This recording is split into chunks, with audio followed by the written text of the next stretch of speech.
उपस्थित हमारे बीच में सभी आशीर्वाददाता बंधुओं, मंदसौर से पधारे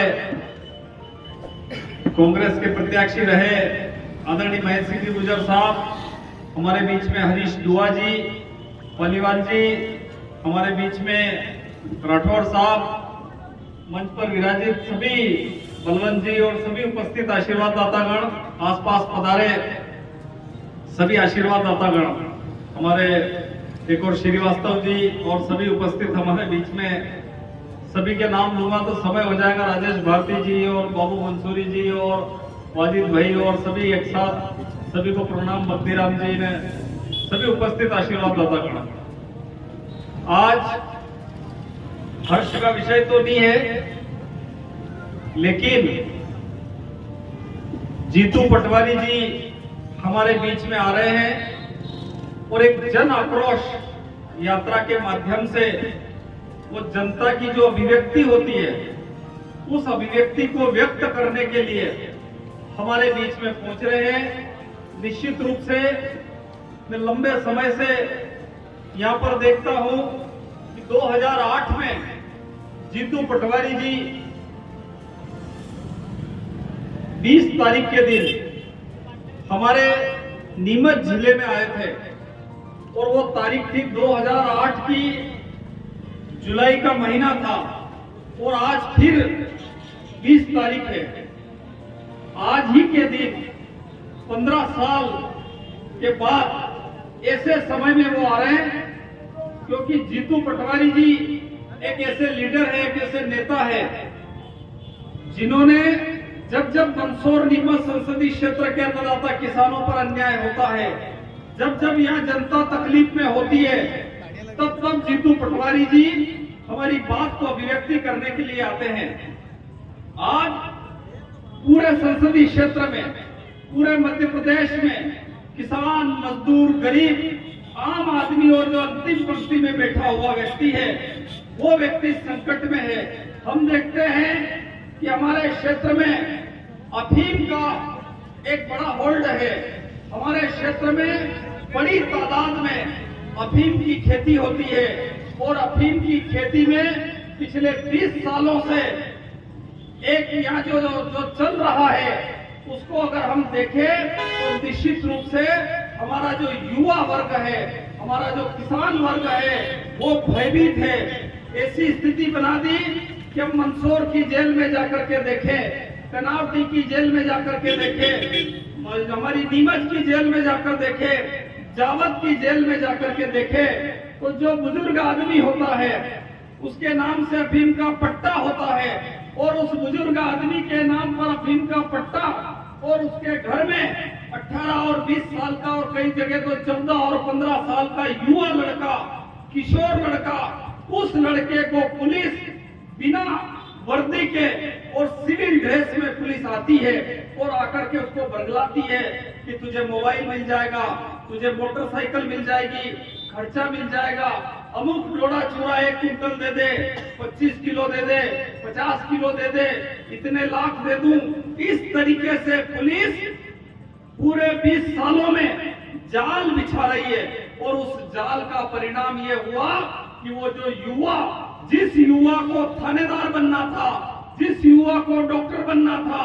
वकील बनना था, तहसीलदार बनना था, एसपी बनना था, कलेक्टर बनना था, टीचर बनना था, व्यापारी बनना था, उस युवा को बरगला करके उस जाल में फंसा देते हैं और फंसा करके उसको जेलों में डाल देते हैं। एक युवा को पकड़ते हैं और उसके साथ साथ उसकी मोबाइल की डिटेल निकालते हैं कि इस युवा का किस व्यक्ति से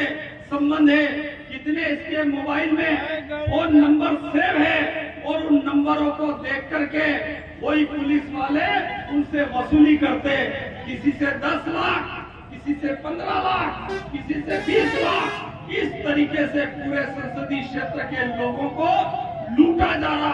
पीटा जा रहा। लेकिन मुझे ऐसा लगता है कि पूरा का पूरा संसदीय क्षेत्र जिन युवाओं को आगे बढ़ना था, उनको 90% जेलों में जाकर के आप देखेंगे उन युवाओं को बंद कर रखा है। यह स्थिति भारतीय जनता पार्टी ने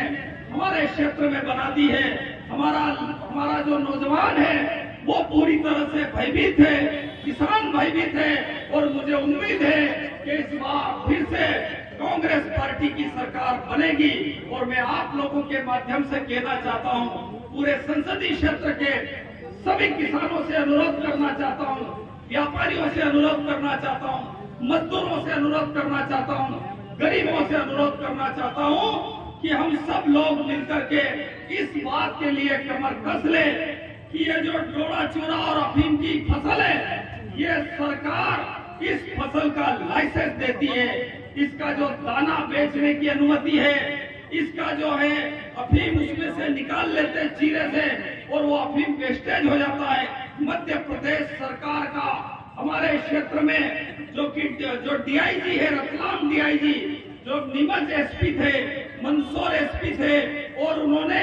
उस समय पत्रकार वार्ता करके ये कहा कि 0.2% से भी कम मात्रा में अफीम मार्फिन उस डोडा चूरा के अंतर्गत आती है, उसमें मार्फिन है ही नहीं। जबकि हमारे जो बाजार में गोली मिलती है वो गोली होती 0.5% की गोली मिलती है, लेकिन डोडा चूरा में 0.2% मात्र मॉर्फिन है। बाजार की गोली फ्री मिलती है, बाजार की गोली में कोई छापा नहीं मारता है, बाजार की गोली में कोई पुलिस नहीं जाती है, लेकिन उस डोडा चूरा को,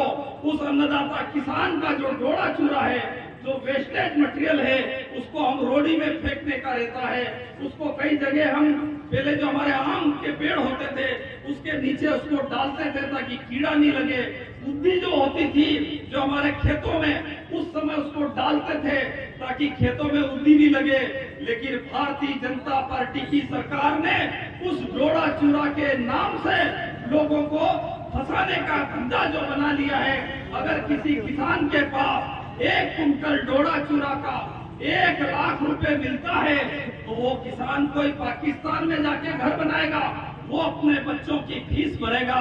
वो अपने जो बिजली का बिल कट गया है उसका जो पैसा भरेगा, वो इस देश के नवनिर्माण करेगा। कारण ये है कि उस डोडा चूरा की फसल उस अन्नदाता किसान की है, लेकिन भारतीय जनता पार्टी के नेताओं द्वारा पुलिस की मिलीभगत से, मुखबिर की मिलीभगत से लोगों के साथ अन्याय हो रहा। दूसरा एक और मेरा निवेदन है कि आज कुकड़ेश्वर में आदमी बीमार होता है तो उसको कहते हैं रामपुरा जाओ, रामपुरा से कहते हैं नीमच जाओ, और नीमच वाले कहते हैं कि उदयपुर रेफर कर दो। इस देश में हम पैदा हुए, हमारी ये जवाबदारी है, सरकार की जिम्मेदारी है कि अगर 1 रुपए का इलाज अगर आदमी का होता है, एक व्यक्ति का अगर इलाज होना चाहिए तो वो फ्री होना चाहिए। सरकार की ये जिम्मेदारी है कि भले ही 25 लाख रुपए तक का जो इलाज होता है, किसी के अटैक की बीमारी होती है, किसी के कैंसर की बीमारी होती है, किसी के कोई बीमारी होती है, सारा का सारा इलाज सरकार को फ्री कराना चाहिए। मेरी प्रार्थना है कि हम जीतू भैया से ये भी कहें कि सरकार आए तो 1 रुपए से लगा करके 25 लाख रुपए तक गरीब हो या अमीर, उस आदमी का इलाज फ्री होना चाहिए। जो बच्चे हैं, ये जो बच्चा अभी दिख रहा है, ये बच्चा जब पढ़ने जा रहा है तो स्थिति ये है कि एक बच्चा इतना बड़ा होता है, इतना बड़ा होता है, जो कि LKG, UKG और पहली तक आता है, उसके 1 लाख रुपए शिक्षा के लग रहे हैं। मेरी प्रार्थना है कि सरकार कांग्रेस की लाओ, आप सब लोग मिलकर के शिक्षा और स्वास्थ्य दोनों का दोनों फ्री होना चाहिए। चाहे विधायक का बेटा हो, चाहे गरीब का बेटा हो, दोनों एक ही टेबल पर बैठ करके पढ़ेंगे तो निश्चित रूप से ये देश सारा का सारा आगे बढ़ेगा। मैं ज्यादा नहीं बोलते हुए आप सबसे ये अनुरोध करना चाहता हूँ कि आने वाले समय में आप सब मिलकर के कमलनाथ जी की सरकार बनाइए, जीतू पटवारी जी के हाथ मजबूत करिए, कांग्रेस के हाथ मजबूत करिए, राहुल गांधी जी के हाथ मजबूत करिए। इन्हीं शुभकामनाओं के साथ धन्यवाद। जय हिंद, जय भारत, जय कांग्रेस।